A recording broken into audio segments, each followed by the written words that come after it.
Что заслушивать депутатам сегодня представили на выбор. Турага предложил выбрать: слушать отдельно доклады силовиков о ситуации с организованной преступностью в стране или проблемы контрабанды, или же обсудить эти вопросы вместе. Парламентарии сошлись на том, что никакого выбора здесь нет. И то, и другое разные стороны одного явления. Кое-кто из них даже показал, что необходимо делать и с теми, и другими. Контрабанда – бұл коррупцияның бір бөлігі. Контрабанда – это часть коррупции. Президент Сооронбай Жээнбеков ставит в приоритет борьбу с коррупцией. Но правоохранительные органы, к сожалению, не выполняют четко поставленных задач. Мы необнаженных женщин должны пугать, а бить вот такой камчой воров и контрабандистов. Они наслаждаются жизнью, ходят на тои, на поминки, покупают имущество за рубежом, создают партии. Мы не должны допускать этого. Вы говорите, членов ОПГ и контрабанды нет, но всем же известно, что их много.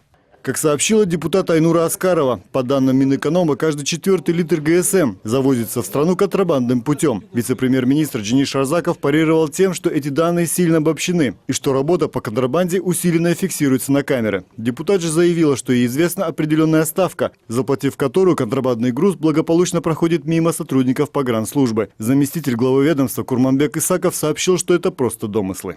Контрабанда деген бажы чегарасын өттү деген бұл контрабанда болса эсептелинет. Везенный товар из Казахстана не может навязываться контрабандой, а считается неучтенным товаром. Количество фактов контрабанды товаров в целом не увеличилось. Есть мелкие нарушения, к примеру, контрабанда сигарет и так далее. Мы боремся с этим. Правительство принимает меры по систематизированной ликвидации ввозимых незаконным образом товаров.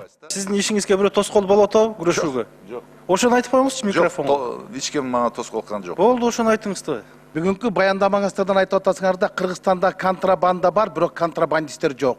Вы то и дело говорите, что в Кыргызстане есть контрабанда, но контрабандистов нет. Все время говорите, что проводите работу в этом направлении, но результатов вашей работы нет. И я посмотрел материалы, которые написал заместитель главы Генеральной прокуратуры Нурлан Дарданов, что с 2017 по 2019 год было возбуждено только одно дело по контрабанде товаров, и речь идет о задержании Бакыту Лунариса, который пытался провести 22 килограмма золота, но итога и этого дела тоже нет.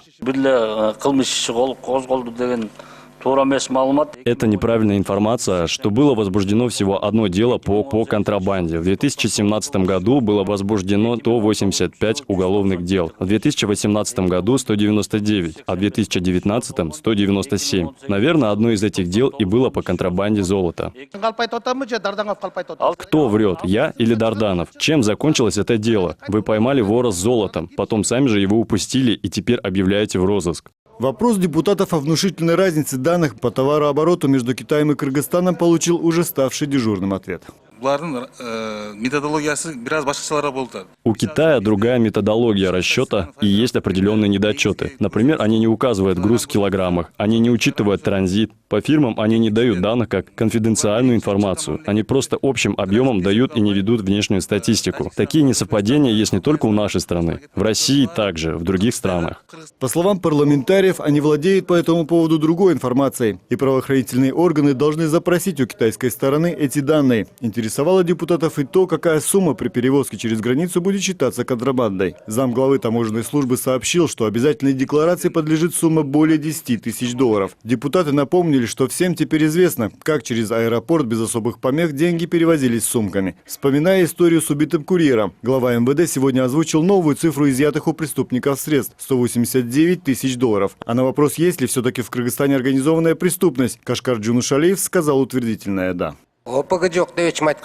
Никто не говорил, что ОПГ нет. В ходе пресс-конференции мой заместитель сообщил, что нет членов ОПГ, которые решением суда поставлены на учет. Но на оперативном учете МВД состоят. ОПГ есть, просто это неправильно написали. По нашим данным, в Кыргызстане сейчас существует 3 такие группировки. Общее число их членов более 400. Все они состоят на оперативном учете МВД. 136 мы задержали в этом году. 14 человек объявлены в розыск. На пленарном заседании присутствовал и глава службы исполнения наказаний Мелис Тургамбаев. На вопрос, готовы ли тюрьмы Кыргызстана поместить новых заключенных, при том, что сейчас в одной камере размещено по 5-6 человек, он заверил, что место для них всегда найдут. И добавил, что на сегодня число осужденных сократилось на 2000 человек. Болт Исаев, Ирлан Кемельбеков, НТС.